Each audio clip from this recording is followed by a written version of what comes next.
This dough will soon be transformed into the ugliest noodle in the world. Or at least that's what locals here in the village of Bantul in Indonesia call them. Mie lethek means ugly or dull noodles, mostly because of their gray color when cooked. This is one of the only 2 factories in the world that still make them using methods that can be traced back more than 2,000 years.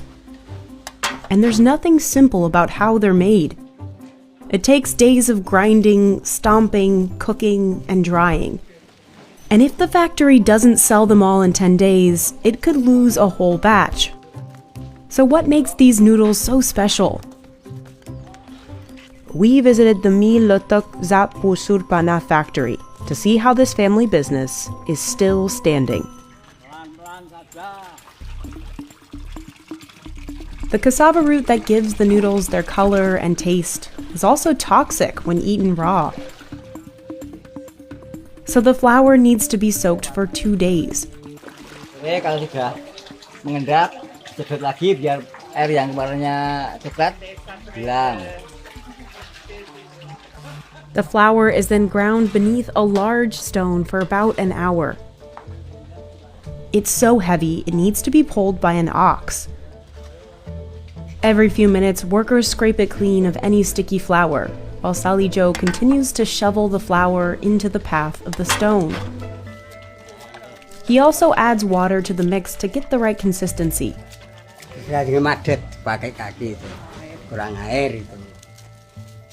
At 70 years old, he is a master, well accustomed to the physical demands of the job. He presses down with his feet to firm up the dough. He can feel when it's ready. It should be strong and not fall apart.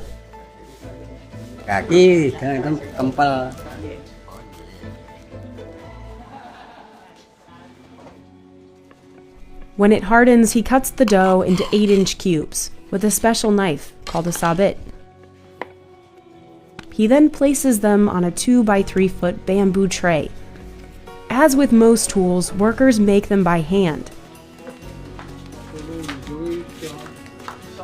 The trays are heavy, and with a little help, Salijo puts them in a steam oven. After 90 minutes, they start to look for signs the dough is ready. While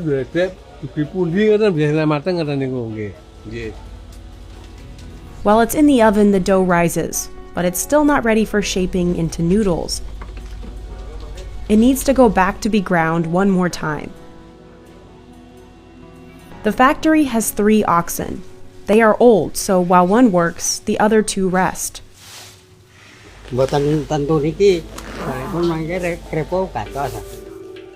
Mukito oversees the whole process, making sure the dough doesn't fall apart. Ini sudah bagus, ini jadinya ini dipres, misalnya di mie tidak bodol gitu. He's been working here for 20 years.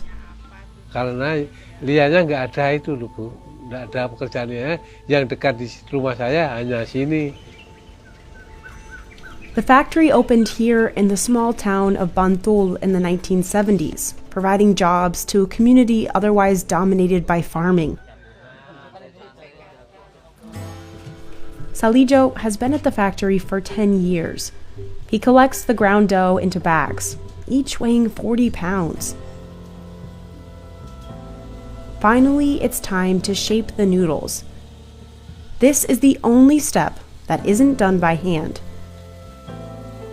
Each lump of dough is enough to make 100 noodles, with each string around 2 feet long. This machine was brought in 20 years ago, but it often breaks, bringing production to a halt.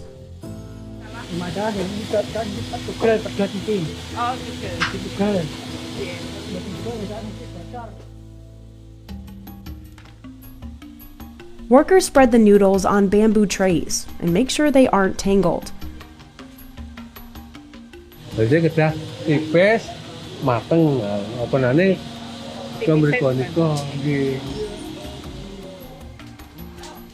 The noodles cook in the oven again for about 1 hour. The doors don't seal properly, so workers use rags to plug any gaps.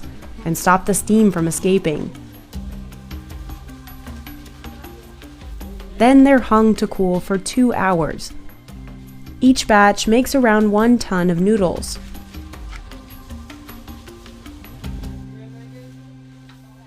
In the morning, workers separate them by hand into portion sizes. Supaya diurai, pisah-pisah, supaya kering. Workers lay the noodles on large bamboo trays. The factory has 100 of them, and each one can be filled with up to 45 portions.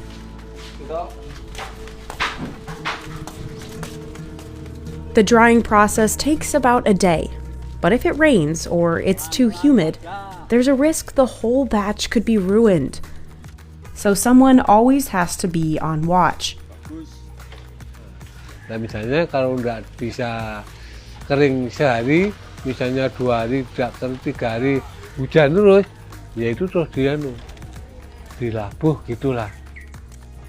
That's because the noodles have no preservatives. So if they don't dry fast enough, they could go bad. Yang penting menjaga kualitas, tidak banyak-banyak, jangan dibikin, yang penting kualitas gitu aja. Juri Murianto inherited this factory from his uncle 23 years ago. Anaknya tidak bisa meneruskan, saya meneruskan dari dengkul dulu. Chinese settlers and traders likely brought noodles to Indonesia back in 2000 BC, and with them came many of their methods. Locals here say the first noodle factory in Bantul was opened in the 1940s by a Muslim preacher from Yemen. They started making them with cassava because his wife, a Chinese migrant, noticed it was abundant in the region. But the rapid rise of mass-produced instant noodles in the 1970s pushed traditional manufacturers out of the market. Today, Indonesia is one of the largest producers and consumers of instant noodles. Judy's factory is one of just 2 left in the country that make mie lethek the traditional way. Once the noodles are dry, workers pack them into 10-pound bags. Each one will sell for around $5. That's half the price of Indomie, Indonesia's most popular brand of instant noodles. Buyers like Dalia come directly to the factory to select bundles of noodles to sell at the market. The broken strands are reused in the dough or fed to the oxen. Boten kula tak pun kula kemawon mangke ana baku teko dadi mboten kula mboten ider barang mboten tahu. The Bantul district has become well known for its noodles. They're even fit for a president. Barack Obama tried mie lethek during a visit to the region in 2017. Ya ada di warung-warung itu kan banyak-banyak turis-turis itu kan di warung-warung bakmi itu kan banyak tuh di dekat itu ya terus. Chef Haryanto is one of the oldest mie lethek vendors in the area. His father started the business before Haryanto was born. And he still follows the same recipes today, cooking the noodles in chicken broth with vegetables. Pengawet tanpa pewarna. Jadi lebih menantang. Ya, itu makanya lebih sulit gitu. Haryanto uses the same charcoal stove his father used. He says it gives a powerful aroma and better taste. Lain orang kan lain bumbunya gitu. Nah, cuma saya sederhana, jadi nggak macam-macam lah. Kalau sederhana dari dulu memang mengandung ayah saya cuma gini aja. The noodles are chewy in texture and plain in taste. Almost all of Haryanto's customers are local. Despite costing half the price, mie lethek can't compete with the big instant noodle manufacturers in Indonesia. And Judy isn't sure how long he'll be able to keep his business, one of just 2 remaining in the country, alive.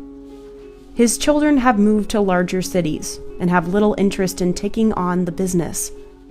Ayo kakiku mbak boro-boro pulon kakiku. Mlaku wis ra. Ya. Jangka ajek ning lemah kali kalau ngombak gitu. Dipijak kayak lemah ngombak rasanya.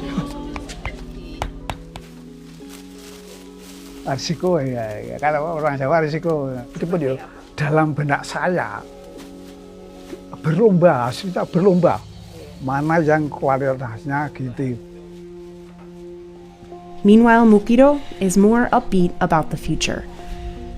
Dekat dan saya sudah suka kerja di sini. Misalnya masih kuat di sini ya ini karena masih ada yang muda-muda kan di sini ya juga muda-muda ya juga ada yang banyak lah kemungkinan yang bisa meneruskan sejarah di sini.